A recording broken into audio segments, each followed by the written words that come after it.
começar a falar sério agora, né? Todo mundo com cara de estudante, preocupado, né? Ok, gravou.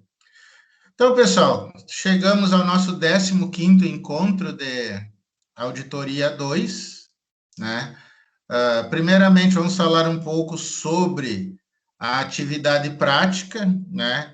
Eu já vi alguns vídeos, estou vendo ali. Lembre-se que eu tenho que escolher os 3 melhores e os 3, não vou dizer piores, né? Mas os 3 mais criativos, na -1, né? Para a gente dar aquela premiação que eu prometi aí, mais lá para o final do semestre aí. Mas tem uns vídeos muito bons ali, olha. Tem uns ali que sabe trabalhar na televisão, hein? Outros nem tanto, mas é isso aí, né? Lembrando que o contabilista, o auditor, pessoal, tem que saber falar em público, né? Tem que saber falar em vídeo, então não é perdido essas gravações aí que a gente fez aí, a gente tem que, né, se virar aí, né? Atender as pessoas, né? Conversar, explicar para a vida seguir, né? O resumo indicativo também, a gente vai falar daqui um pouquinho, né, sobre a DRE. Então, essa foi uma atividade prática, né? A gente vai ter mais outra atividade prática e depois a Ativare mais para frente. Então, isso são as cenas dos próximos capítulos, tá? Então, a gente vai ter hoje aqui uma parte teórica de fluxo de caixa e eventos subsequentes, auditoria, né, nessas duas situações. E depois, na semana que vem, eu já vou liberar a atividade prática geral, né, que vai ser, lógico, relacionada à auditoria, porém, das 3 demonstrações contábeis, balanço, DRE e fluxo de caixa, naquele formato, tá? Claro que semana que vem eu vou explicar como vai fazer direitinho, tá? Mas é o que virá por aí.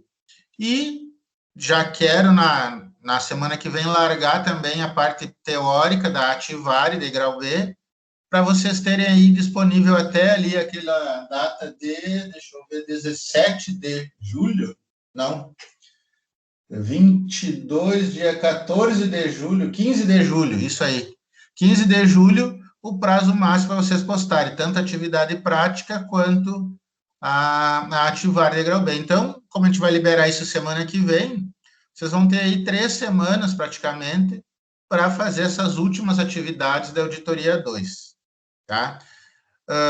Não conseguiremos fazer aquela parte prática que eu tinha falado para vocês, tá?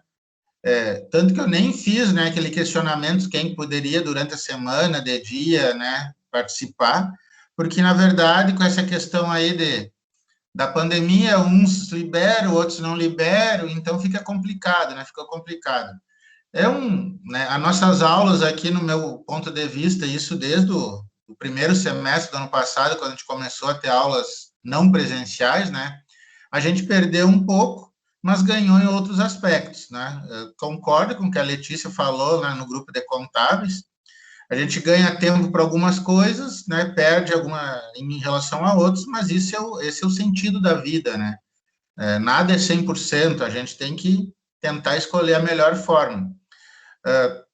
Acredito que essa atividade ia qualificar vocês, né? Qualificar que eu digo compor melhor a qualificação, mas não é essencial também para o aprendizado de auditoria 2.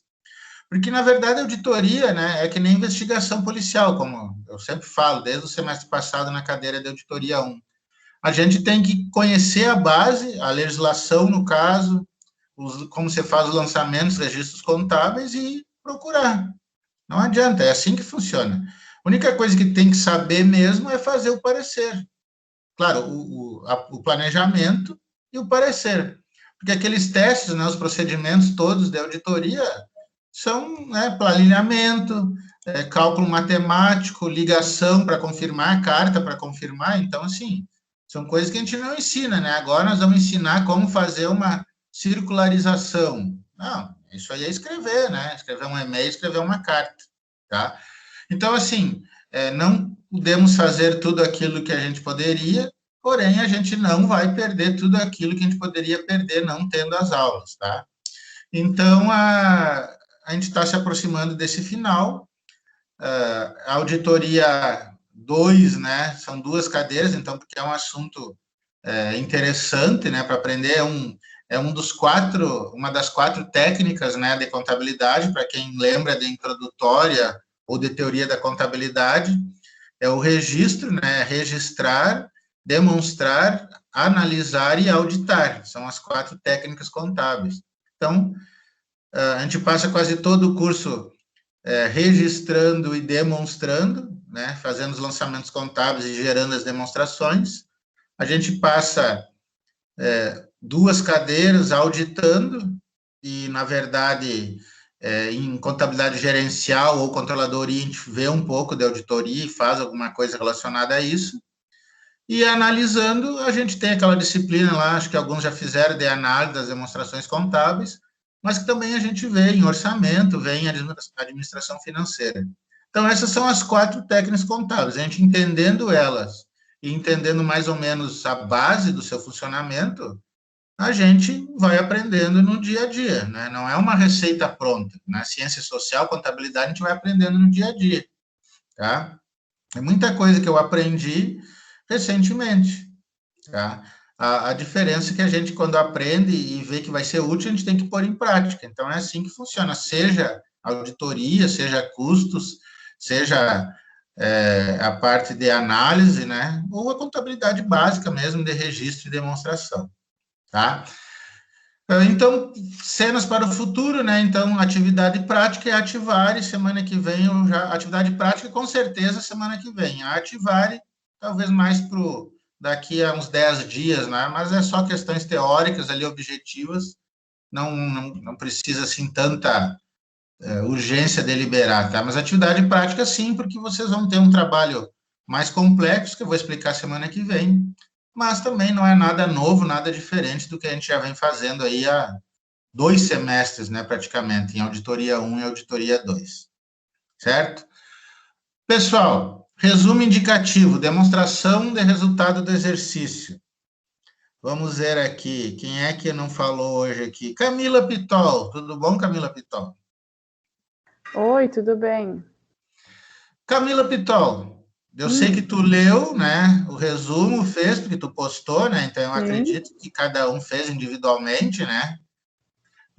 Parabéns a todos, ninguém deixou de postar depois do horário, tá? Então, quem postou, postou antes do horário. Camila Pitol, você, auditora, quando vai analisar uma demonstração de resultado do exercício, quais os pontos principais que você vai analisar? Não precisa ler o resumo, pode falar à Tá. vontade, o que vem na tua cabeça. Em primeiro lugar, as receitas, obviamente, porque elas são a primeira informação das demonstrações.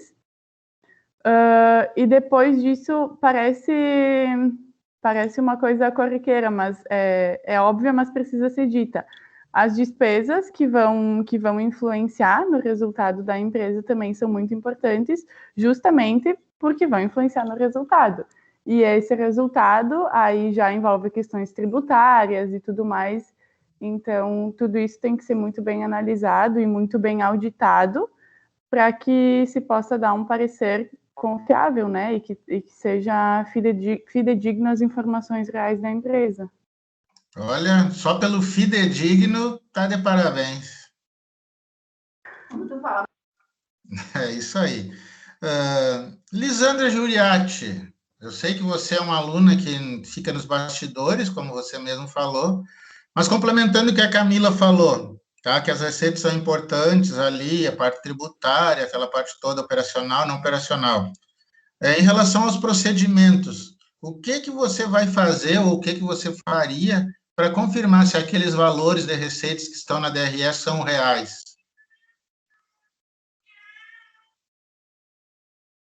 Cadê a Juliette? Morreu? Morreu não, congelou? Juliette? Bom, vou fazer essa pergunta para Joyce Marini. Joyce, captou a minha pergunta?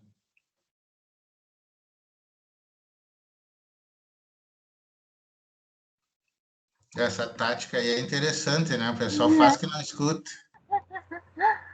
Letícia, tu que abriu o microfone, Letícia, então fala aí, porque eu sei que tu tá ao vivo e tá escutando. O que eu vou fazer para identificar isso? Quais procedimentos você faria para saber se aquelas receitas estão corretas, já que são muito importantes. Principalmente os testes de transação, né? Examinar os registros, se estão separando receita de ganho, né? Enfim, se não tem alguém mexendo ali no dinheiro, que não separa o que é pessoal do que é da empresa. E validando ali os valores, vendo se os registros estão certinhos. Isso aí, eu acho. Muito bem. Kelly, Cristina, tá me escutando agora? Kelly, Cristina. Travou o microfone, travou. Gabriel Corran, já comeu o bolinho de batata?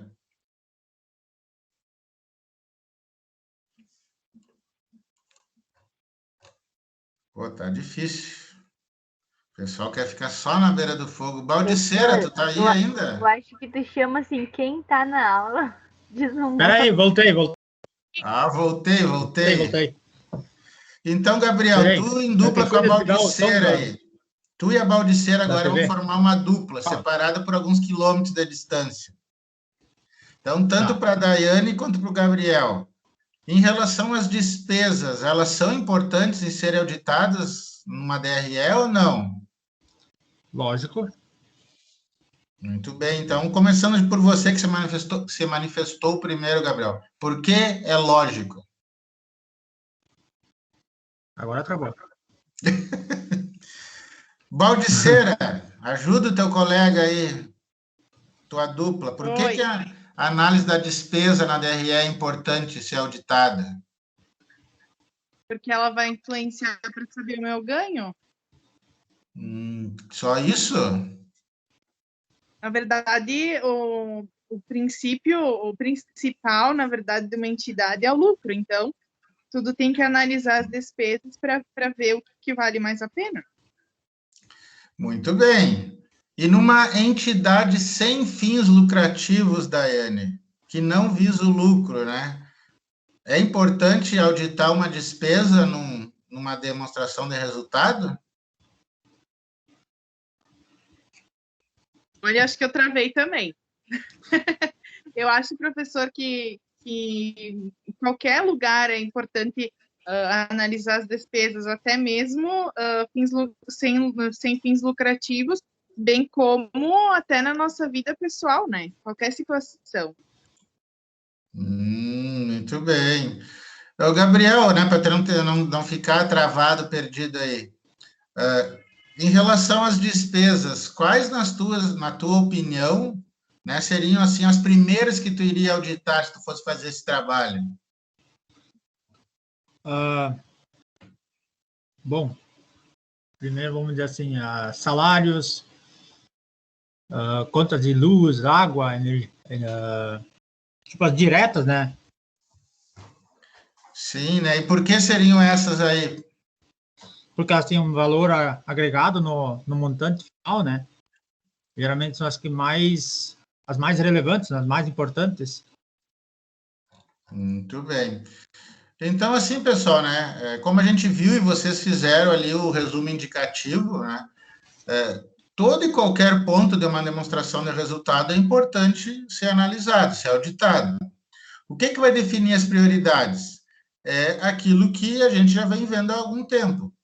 Conhecer a empresa, ver se ela tem, né, um histórico, se ela é nova, se não é.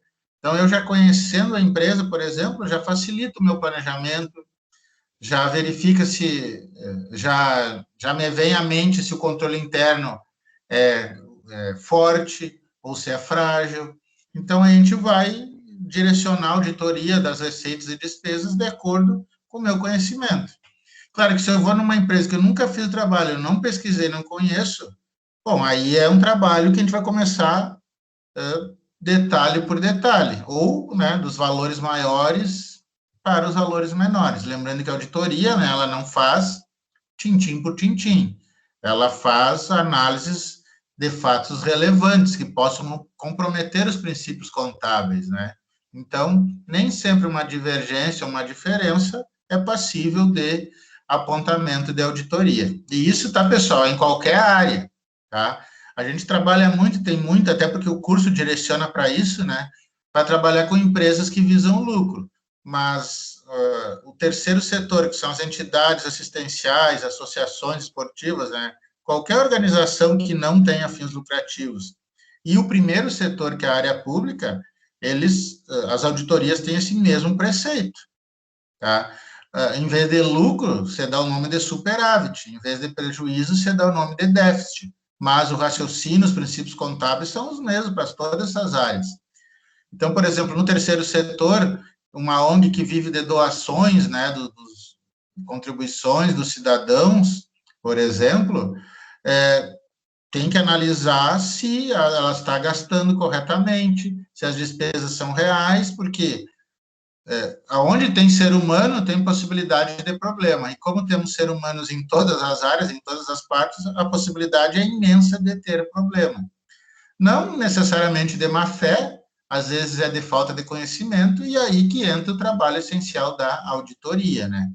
Que às vezes a gente vê a auditoria como os monstros, né? Como ali o bicho-papão, como o Thanos, né? Vai dizimar metade ali da empresa, mas na verdade não, tá? A auditoria às vezes vem para ajudar, principalmente a auditoria independente, tá? Que a empresa contrata justamente não só porque tem que publicar ali, está obrigada a publicar o parecer da auditoria, mas também ela contrata para uma visão externa dos procedimentos contábeis e de gestão que a empresa realiza, tá?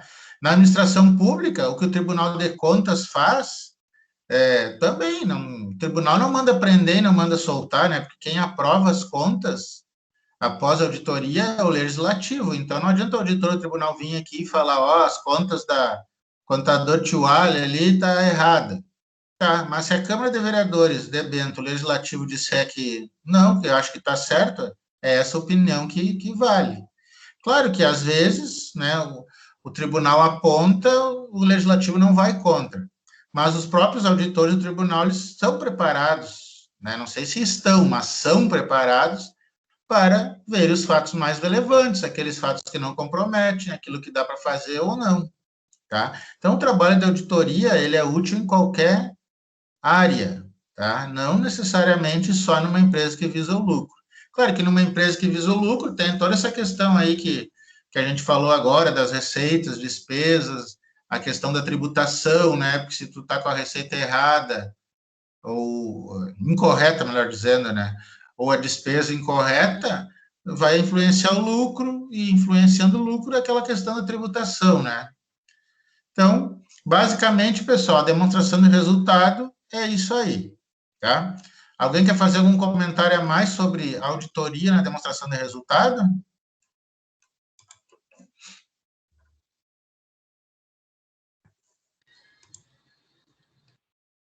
Ok. De imediato, então, pessoal, eu vou compartilhar aqui com vocês, tá? O material aquele da aula de hoje, tá? Que é o nosso último assunto, tá? Previsto no plano da disciplina, tá? Na verdade, não é um assunto novo, porque, por exemplo, demonstração de fluxo de caixa, a gente viu lá em contabilidade intermediária, tá? Somente quem fez com o tio Ali no outro semestre. Inclusive, o material, que está aqui, é um recorte daquele que a gente trabalhou em 2020, se não me engano. E a parte de eventos subsequentes também. A gente viu na auditoria 1, eu trouxe aqui um reforço daquele material também, para a gente ver, assim, o comportamento, a posição do auditor em relação a isso, tá? Demonstração do fluxo de caixa, ela vai estar presente na atividade prática, né, que eu vou explicar semana que vem, onde vocês vão auditar balanço patrimonial, demonstração de resultado do exercício e demonstração de fluxo de caixa de uma organização, tá? E vão, lógico, fazer lá o planejamento, os procedimentos e o relatório, aquela mesma teoria. Os eventos subsequentes, eles estarão teoricamente presentes lá na atividade de grau B, tá? Naquelas questões objetivas de marcar. Então, são assuntos que vão estar nas próximas atividades de vocês, tá? Muito bem. Para quem não está com a memória em dia, né, congelou, né, no inverno ou esqueceu, a DFC é uma demonstração que foi introduzida nas demonstrações contábeis a partir de 2009. Né? Até então, como a gente já sabe, existia a demonstração de origem e aplicação de recursos, a famosa DOAR, que deixou de existir, na verdade, deixou de estar, né, contemplada como demonstração contábil, perdeu esse status, mas muitas empresas, muitas organizações usam a DOAR como método, como meio gerencial, né, de controlar os seus recursos, tá? A própria administração pública aqui em Bento, a gente usa bastante a DOAR para conferir os recursos, tá? Para ver se fecha, se não tem nenhum problema. Mas ela não é mais obrigatória. O que ficou obrigatório para algumas organizações é a demonstração de fluxo de caixa, que ela inverteu o papel com a DOAR. Antes, a DFC era mais gerencial, não era considerada demonstração, e a DOAR era. Agora não, desde 2009, é o contrário. Tá? E como o nome diz, tá? A demonstração de fluxo de caixa demonstra todas as movimentações financeiras da empresa em um período. Tá? Aqui não está escrito financeiras, que eu falei, tá? Tá só movimentações, porque ela tem dois métodos, um método financeiro e um método não financeiro, porém, vai me mostrar a variação que eu tive no caixa, ou nas disponibilidades, né, equivalentes de caixa, da empresa. Tá? Então, o auditor tem que saber, assim, ó, quando pegar uma DFC, a gente vai ver o modelo aqui, mais à frente, o que o auditor, né, quem está fazendo o trabalho de auditoria, tem que analisar, né, quais os pontos que ele tem que estar mais, assim, atentos em relação a isso.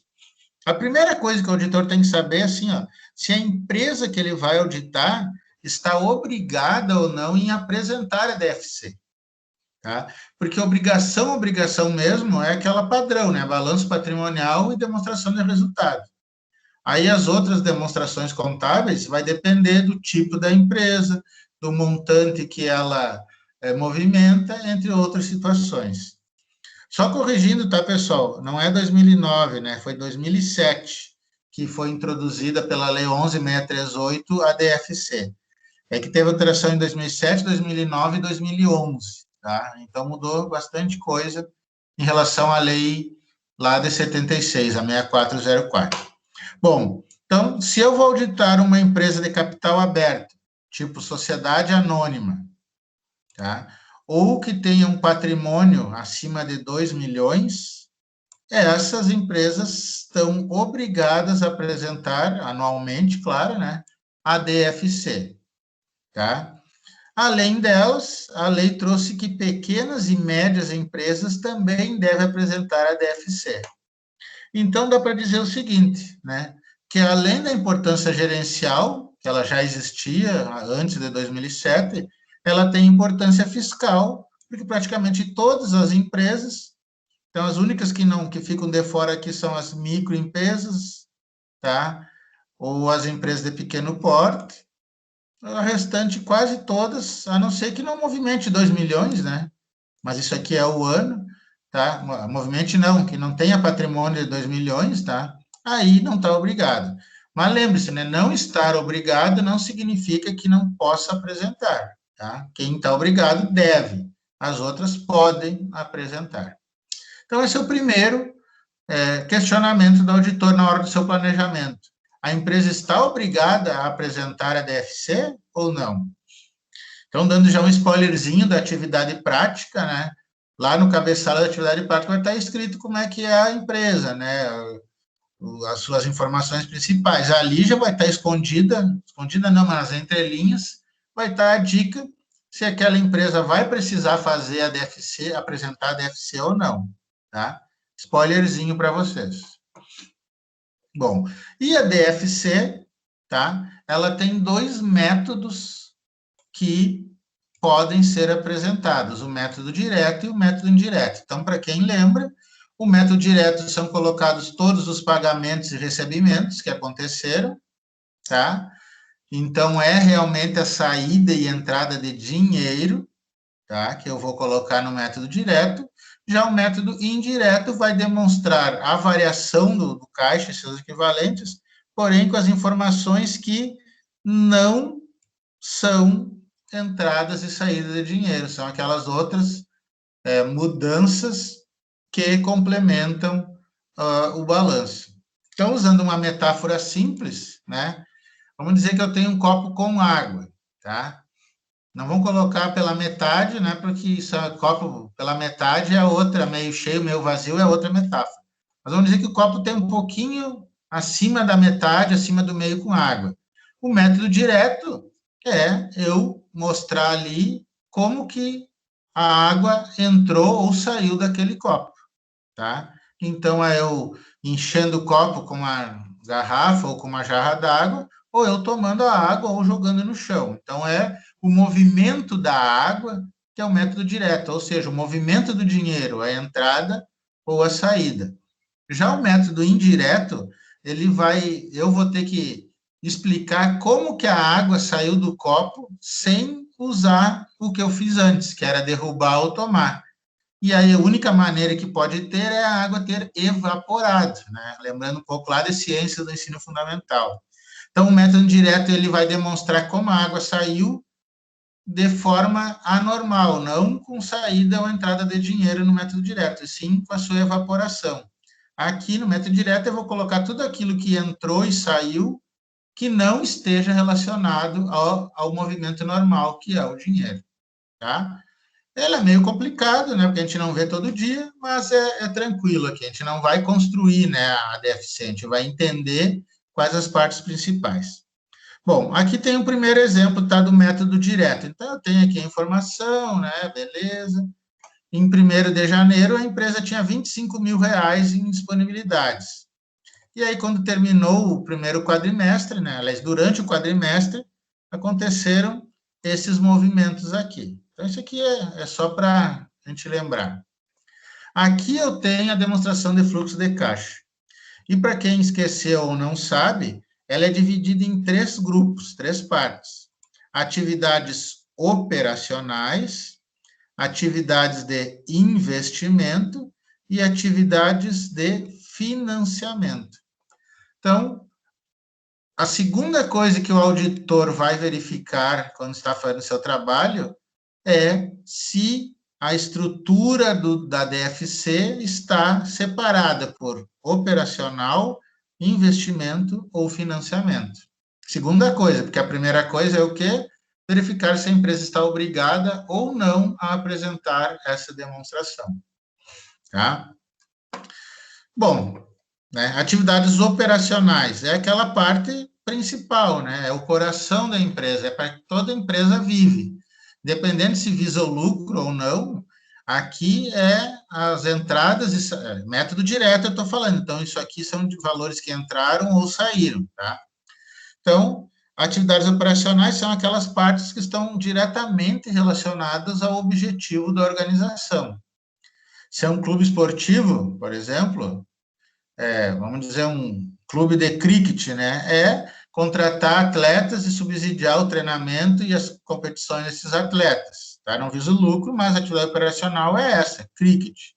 Se é uma empresa de fins lucrativos que vende camisetas, tá? É comprar mão de obra ou comprar camiseta pronta, revender, então isso é atividade operacional.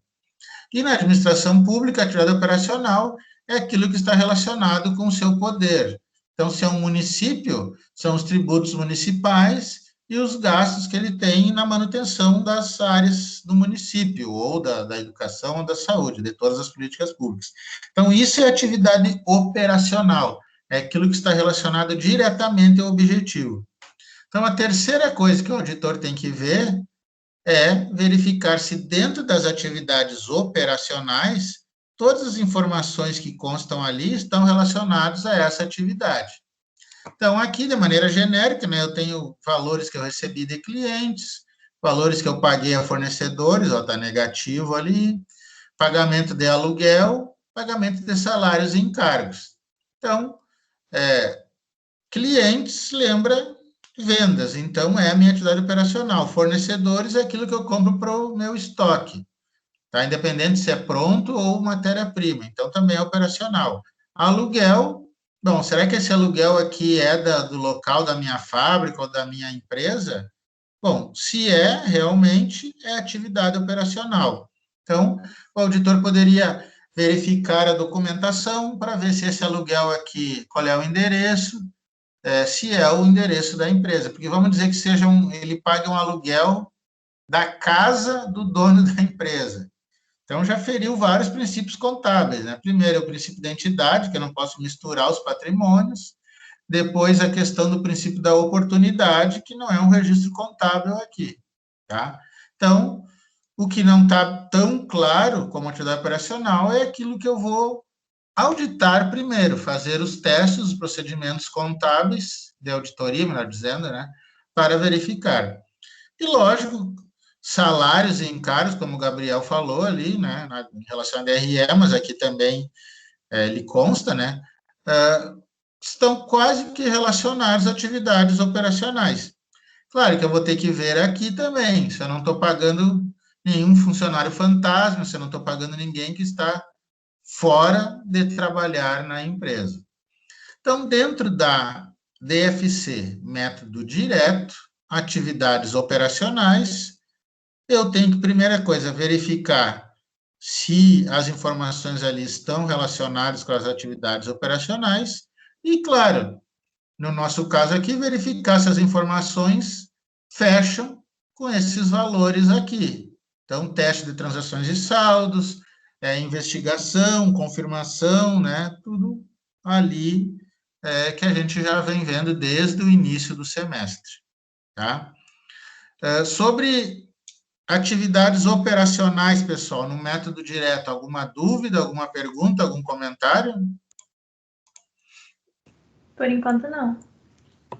Tá tudo tranquilo? Beleza, ok. Dando continuidade, então, dentro da DFC tem o campo agora das atividades de investimento, tá?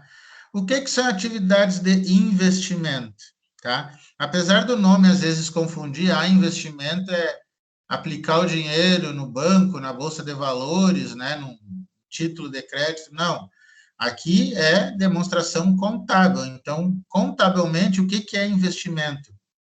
É um gasto que significa aumento no meu ativo. Né? Para quem trabalhou custos lá, e isso comigo, eu tenho certeza que vocês aprenderam, tá? Mas, lógico, se foi com outro professor, também foi visto que o gasto ele se divide em investimento, em custo e despesa. E o conceito de investimento é esse: é aquisição de algo que vai ficar no meu ativo. Então, o que o auditor tem que verificar? Se essas informações que estão aqui são relacionadas a aquisições, a compras para o ativo.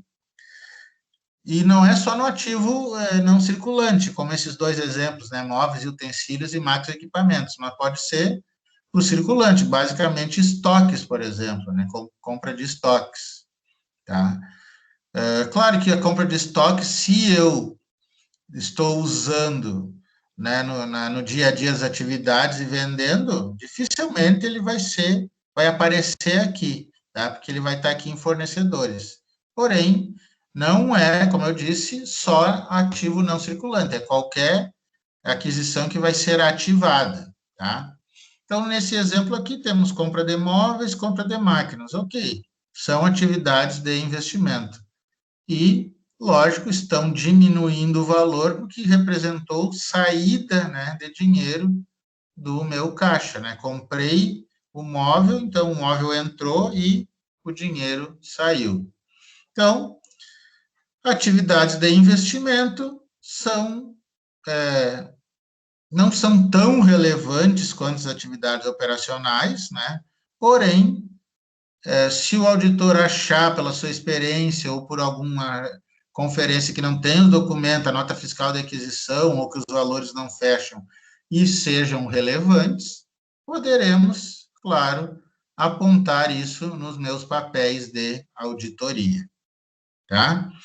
Sobre atividades de investimento, pessoal, perguntas, dúvidas, comentários?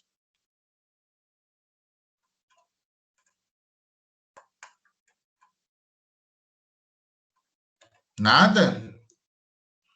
Ok. Ô, tio Hélio, boa noite, tudo bem? Quem é você? O mestre de todos.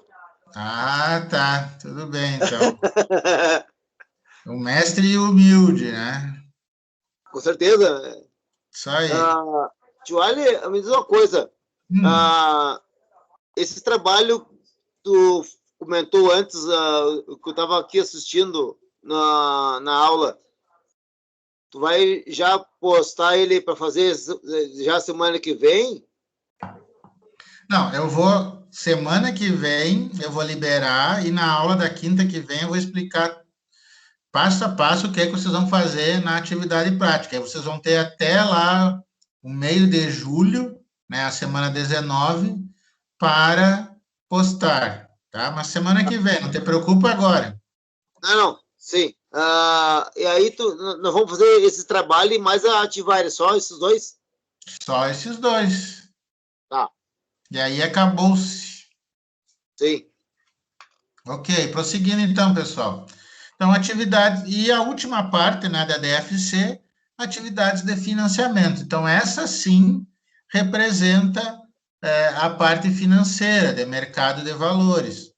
Não somente isso, mas algo que muito comum em acontecer é aumento de capital social, com entrada de novos sócios ou destinando parte dos lucros para aumento do capital social.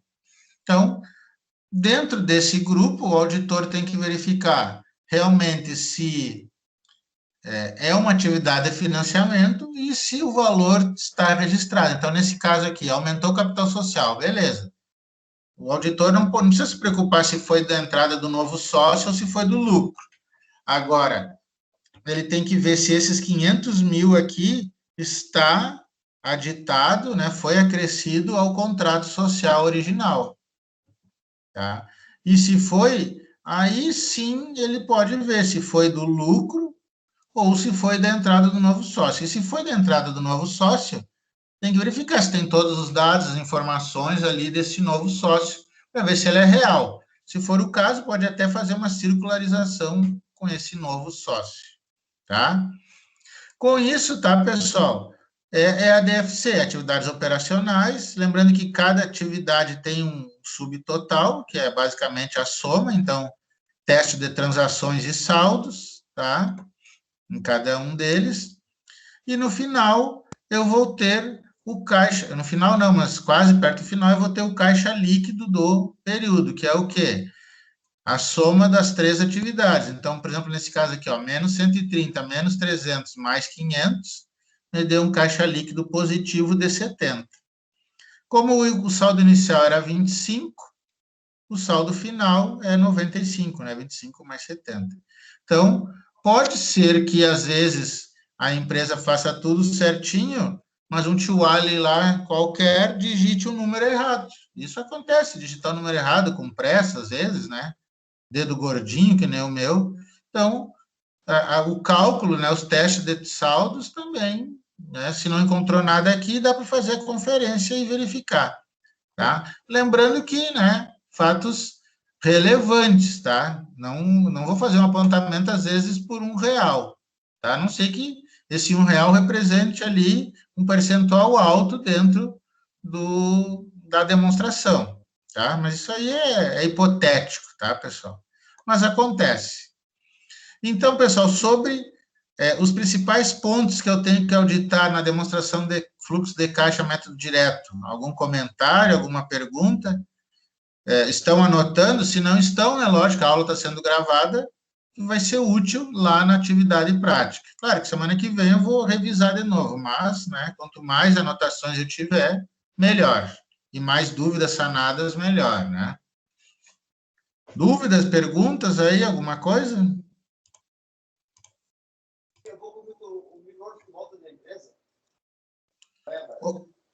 O áudio está baixinho e cortado.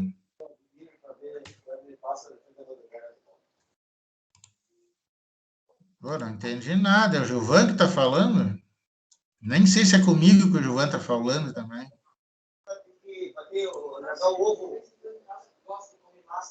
Largar o ovo dentro, cru, e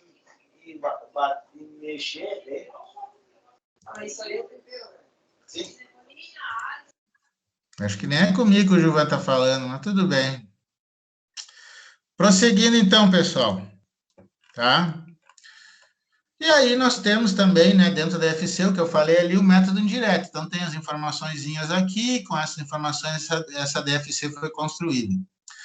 Basicamente, então, como eu disse lá naquela metáfora do copo com água, a diferença entre o método direto e o método indireto é que lá, né, nesse exemplo que a gente acabou de falar, é entrada e saída de dinheiro. Então, o que está positivo entrou, o que está negativo saiu. Aqui também tem, né, positivo e negativo, porém, esses números aqui no método indireto não representam entrada e saída de dinheiro, tá? Matiuali ali diz assim, aumento de fornecedores. Não significa que entrou, né, que eu paguei 50 mil fornecedores, até porque ele está com número positivo. Significa que aumentou o saldo de fornecedores de um balanço, né, de um ano para o balanço do outro ano. Tá? Como também está lá na teoria, né, as atividades operacionais, elas partem do lucro líquido do exercício. Então, a primeira informação que deve ter no método indireto de DFC, claro, além de estar dividido nos grupos aqueles, né, financiamento, investimento operacionais, é ver se a primeira conta que vai aparecer ali é o lucro líquido do exercício, tá? Que isso aqui é o que está previsto lá na estrutura da legislação, tá? Então, aí, ó, mais depreciação, menos aumento de clientes. Por que o aumento de clientes é negativo? Porque eu vendi mais a prazo, então não está entrando dinheiro. Então, aqui é o pensamento inverso, é a evaporação da água, por isso que ela é mais complexa, tá? Mas no final vocês vão ver que vai dar o mesmo resultado, tá? Atividades de investimento, então o raciocínio é o mesmo, né? Relacionado ali a aumento de patrimônio, de ativo, no caso, nesse lado que representa o imobilizado. Por que é negativo? Porque eu troquei o meu dinheiro por um bem. Então, para o método indireto que foca não o dinheiro e sim a parte física, né? É negativa essa informação de aumentar o imobilizado, tá? E na parte de financiamento, o aumento em financiamentos nesse valor. Então, se a empresa, se vocês estão auditando os dois métodos, direto e indireto, tá? Além das peculiaridades individuais de cada um, né? Dinheiro e não dinheiro, vai ter que ser o mesmo caixa líquido do exercício e os mesmos saldo inicial e final. Eu estou falando da mesma empresa, dos mesmos fatos contábeis e do mesmo patrimônio. A diferença é que aqui eu apresento a partir do din-din e aqui eu apresento a partir dos efeitos desses atos nos grupos, desses fatos, né, não atos, fatos, dentro dos grupos patrimoniais, tá? Então, é claro que a grande e imensa maioria das empresas que estão obrigadas a apresentar, elas usam o método direto, tá? Mas, se o trabalho da auditoria se defrontar com o método indireto, terá que ser auditado. Não é um bicho-papão, né? Não é algo enorme, porém é algo que exige certo cuidado no trabalho de campo do contabilista que está fazendo a auditoria. Pessoal, sobre o método indireto, alguma pergunta, alguma dúvida, algum comentário?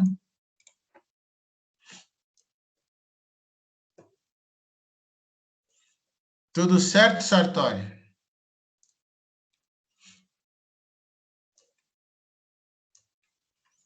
Nossa, assim que a gente pega quem está prestando atenção, quem não. Letícia, tudo certo?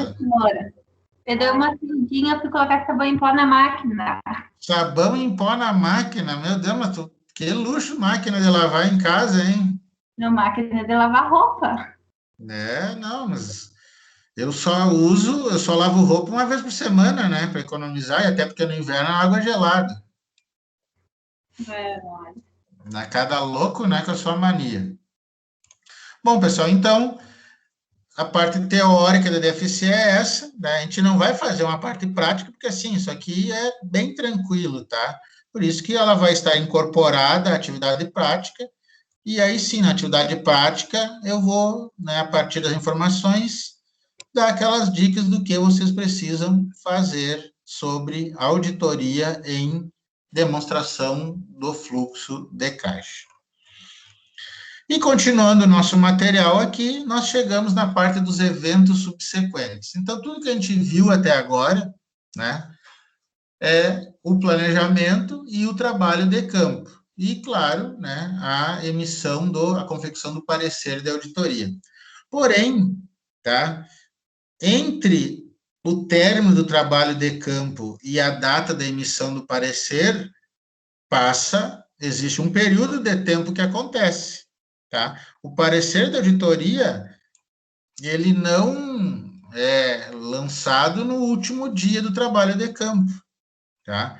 Porque, lógico, tem a revisão final, tem toda a questão lá de discussão, se é uma equipe de auditoria, ou se mesmo sendo só uma pessoa, a verificação se é relevante, se não é, né? A análise final, tá? Então, você passa, né? Às vezes é um dia, às vezes é uma semana, às vezes é um mês. Depende da empresa, do montante, das ações executadas. Então, sempre pode acontecer, há a probabilidade de acontecer algum evento relevante entre o término do trabalho de campo e a data de emissão do parecer, tá? Então, o que é que acontece? Imagina o seguinte, eu fiz lá o trabalho de campo, nenhum problema, então, estou certo, estou crente que eu vou emitir o parecer sem ressalva. Porém, entre a finalização do trabalho no dia 10, por exemplo, e a emissão do parecer no dia 15, então, entre os dias 11 e 14, acontece lá um fato relevante, tipo, a empresa foi multada por estar com informações incorretas na sua demonstração do resultado, falsificar notas fiscais. Então, o auditor não viu, ou também foi enganado, né? Não tem problema de dizer que não viu, porém é um fato relevante, né? Falsificação de notas fiscais. Então, eu não vou me dar um parecer sem ressalva, porque o meu trabalho não descobriu, mas o trabalho da Receita Federal descobriu. Então, o que o auditor tem que fazer dentro dessas situações aí? Tá? Basicamente, é rever o seu trabalho. Então, claro que aqui eu botei o conceito, tá nesse material, botei um exemplo aqui, tá? Que a gente já viu lá, certo? Então, assim, não precisa ser esse exemplo grande que eu falei, tá? Da questão da nota falsificada, mas, por exemplo, nesse exemplo aqui, ó, a empresa tem que apresentar uma nota explicativa acerca dessa informação aqui da companhia Alfa, que é controlada, tá? E houve alteração do quadro societário, tá? Então, o que é que acontece? O auditor passou, ou o fato aconteceu depois, então, basta a empresa tem que fazer a nota explicativa. Caso a empresa não faça, aí o auditor vai ter que trocar o seu parecer para parecer com ressalva, né? Porque ele não pode dizer que está tudo ok, tendo esse fato surgindo, tá? Tendo surgido, tá? Então, basicamente, tá? Deixa eu pegar o resumo aqui. Aqui tem vários exemplos, né? Que a gente já tinha comentado lá em auditoria 1 no semestre passado. Então, aqui, ó. Esse resumo que eu disse que vai ser importante para ativarem, né, as questões teóricas. Então, esse assunto aqui ele não vai estar na parte prática, mas vai estar na parte teórica da ativarem. Então, ó, o auditor deve considerar 3 situações de eventos subsequentes. Os ocorridos entre a data do término do exercício social e a data da emissão do parecer. Então, por exemplo, o que ocorre de 1º de janeiro até 30 de abril, por exemplo, que é a data do parecer dele, então ele tem que considerar, já que o que é que acontece? O auditor está fazendo os trabalhos de auditoria em relação ao exercício anterior. Porém, se acontece algo nesse exercício até a data do parecer, ele tem que considerar como evento subsequente e vai influenciar no seu parecer. Outra possibilidade, os ocorridos depois do término do trabalho de campo, que é o mais comum acontecer, porém aqui da emissão do parecer, mas antes da divulgação das demonstrações. Então, ele emitiu o parecer, mas esse fato ocorreu entre o trabalho de campo e a publicação das demonstrações contábeis. Então, também há necessidade não, mas ele deverá fazer a sua correção, a sua análise. E aqueles fatos que surgem após tudo bonitinho, tá? Pode ser esse caso aí que eu falei para vocês das notas falsificadas, né? Então, existem algumas situações que são considerados eventos subsequentes que vão influenciar ou readequar o parecer de auditoria, ou que está prestes a ser emitido, ou aquele que já foi emitido, mas que o fato possibilita o seu ajuste, tá? Claro que a legislação, o trabalho da auditoria, tem algumas coisinhas que protegem, né, o trabalho da auditoria nessas situações, que nem aquele lá da circularização, né? Não é o auditor que manda a carta para o cliente confirmar a transação. Ele pede que a empresa mande a carta e aí o cliente responde para o auditor, tá? O auditor também tem aquela carta da empresa, né, que autoriza, né, e dá a ciência para ele poder fazer o seu trabalho de campo, tá? Então, o que é que acontece? Ó, a legislação, a resolução diz que o auditor não é responsável pela execução desses procedimentos ou indagações após a data do parecer, tá? Então, após a data do parecer, ele não é responsável, tá? E entre, né, as datas do parecer e a divulgação das demonstrações, quem é responsável é a administração da empresa. Então, numa ele não é responsável, e na outra a administração é responsável. Então, é claro que isso aqui não é uma proteção corporativa, né? Mas sim, justamente por isso. Como é que às vezes a gente vai saber de algo que não está ali, ou que foi tão bem feito, maquiado, de má fé, claro, que impediu o meu parecer adverso, por exemplo, tá? Então, né, existem essas situações em relação aos eventos subsequentes. No dia a dia, tá, pessoal? Todas as vezes que eu participei de trabalhos assim, eu fiz assim, para mim, nunca teve evento subsequente, tá? Que, claro, relevante que possibilitasse tal situação. E, né, conversando com outras pessoas ou pesquisando, também não é muito comum acontecer, tá? Mas, claro, a gente tem um caso aqui em Bento mesmo, né, de uma empresa que tinha demonstrações contábeis totalmente, vamos dizer assim, fictícias, e tinha parecer ali em relação a isso, parecer sem ressalva. Mas aí é algo que aconteceu uma vez, né? Não acontece todo dia com todas as empresas que são auditadas. Porém, é uma situação passível de acontecer, tá?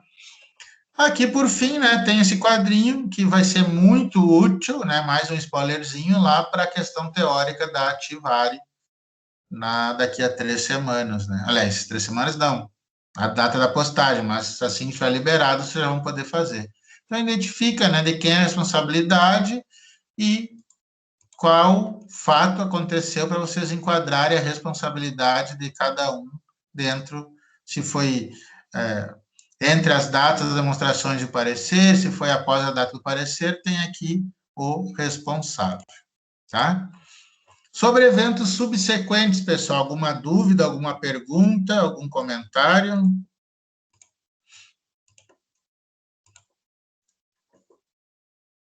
Tudo tranquilo por aí? Débora Luiza, tudo bem, Débora Luiza? Tudo bem, professor? Eu tenho um problema lá de esquecimento. Eu acabei de falar, mas já esqueci. O que é um evento subsequente mesmo? Ai, como é que eu vou explicar agora? Eu achei que era o Lazer Martins, né? Ai, ai! O que é um evento subsequente? Caiu a internet. Não, eu não sei explicar com as minhas palavras. Tudo bem, mas vamos te dar uma dica. Então, evento subsequente é algo que acontece após alguma coisa, ou após o exercício, ou após o trabalho de campo, ou após o parecer. 3 situações, certo? Tá, assim, do jeito que tu fala, parece muito mais fácil. Essa é a minha função, deixar o conteúdo fácil para vocês. Tudo bem, Débora. Obrigado pela participação. Pessoal, perguntas, dúvidas sobre eventos subsequentes? Tudo dominado? Tudo dominado. Alguma pergunta geral ainda sobre auditoria 2? Tanto do passado, quanto do presente, quanto do futuro?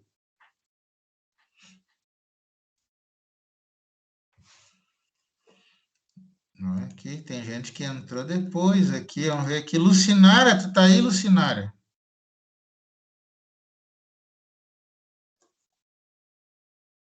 Não, isso aí, né?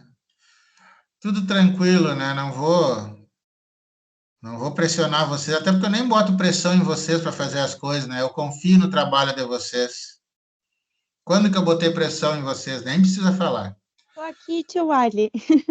Só que eu Tá tava aí! com a mão ocupada e não consegui ativar o microfone. Não, mas é que assim, ó, a pessoa que trabalha no Bradesco é quase um milionário, então assim tá tranquila, né, Lucinara? Até parece. Tudo bem. Ainda bem que é só quase, né? Não, esse quase tem uma distância, às vezes, pequena ou grande, né? É verdade. Bom, pessoal, então, né, não tendo dúvidas, não tendo comentários, estamos, né, na iminência de finalizarmos a nossa videoaula de hoje. Assim que estiver disponível, eu vou colocar lá no Moodle e também colocar no grupo, tá? O que é importante, então, de hoje, né? É vocês já terem em mente o que é os principais tópicos que deverão ser analisados na parte prática da DFC, para atividade prática, e essa questão de conceitos de eventos subsequentes que serão cobrados teoricamente na Ativari no grau B. E, lógico, né, o spoiler lá da atividade prática, que vocês vão ter que fazer um trabalho de auditoria nas 3 demonstrações, balanço, DRE e DFC. Mas isso, na quinta que vem, eu vou explicar. Lembrando que quinta que vem já vai ser inverno, então aí sim vocês vão estar com frio mesmo, tá? No mais, pessoal, eu quero ver se até quinta que vem eu já libere as notas ali da parte ali do vídeo, do resumo indicativo, para vocês terem uma noção de quanto, né, vocês vão precisar tirar nessas próximas 2 atividades para finalizar a disciplina acima da média, isso no grau B. E aí também para verificar quem é que vai estar classificado para o grau C, se assim alguém quiser se classificar para o grau C, né? Em relação àqueles alunos que não postaram as atividades, é aquela regra de sempre, né? Fico sem a nota ali, vai aumentar o peso mais à frente. Só que aí, aumentando o peso, né? Aumenta o peso do erro também. Então, se errar, o desconto é maior. Tá? Então, é uma segunda chance, só que a segunda chance não pode ser igual à primeira chance, né? Para aqueles que já fizeram isso aí, tá? Mas, né, eu acredito que todos que não postaram vão conseguir correr atrás e resolver agora as próximas atividades. Por fim, Camila Pitol, Edmar Gomes dos Santos, Débora Luiza Hertel e Lucinara dos Santos Pinheiro, né, só não está a Francine Morgana Potinha aqui. Esses que eu citei, então, é o pessoal do TCC, né, só dando um aviso para vocês. Então, eu estou revisando ali, já estou montando direitinho, e quero, né, no início de julho, mandar para a última revisão de vocês, a parte do projeto do TCC1, para vocês verificarem como ficou e postarem de volta, ou acrescerem, ou não concordarem, né, com o que eu coloquei ali, para finalizarmos o TCC1. Então, como a própria Frank não está aqui e a Camila me enviaram, né, eu estou ajustando ali. Quem acha que está ok, e para mim tá ok, para TCC 1, né? Tá tranquilo, só aguardar o tio Ali devolver esse material aí antes lá de 4 de julho, né? Para ficar dentro do nosso cronograma. Claro que isso não impede que vocês já comecem a pesquisar, né, a parte lá dos resultados que vocês vão digitar lá no TCC2. Fala, Edmar. Tu falou meu nome completo aí, eu pensei, caraca, ele foi falar com a minha mãe de tarde. Não, mas é que eu gravo o nome de vocês, né? Ah, louco. Quando minha mãe me chamava pelo nome completo, eu já dizia, e aí, fudeu. Sabe que hoje de manhã uma diretora lá de uma escola me ligou para ver o negócio ali da autonomia financeira, né, dos recursos, e aí eu falei o nome completo dela, ela quase falou isso que tu me disse agora, tipo assim, mas como tu sabe meu nome?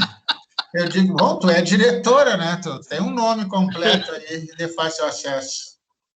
Né? Ah, não, vou dizer que quando chama pelo nome completo, assim, nome, renome, sobrenome, bicho, é porque a coisa tá feia, meu. Ah, é só que eu tenho boa memória, lembro de vocês, né?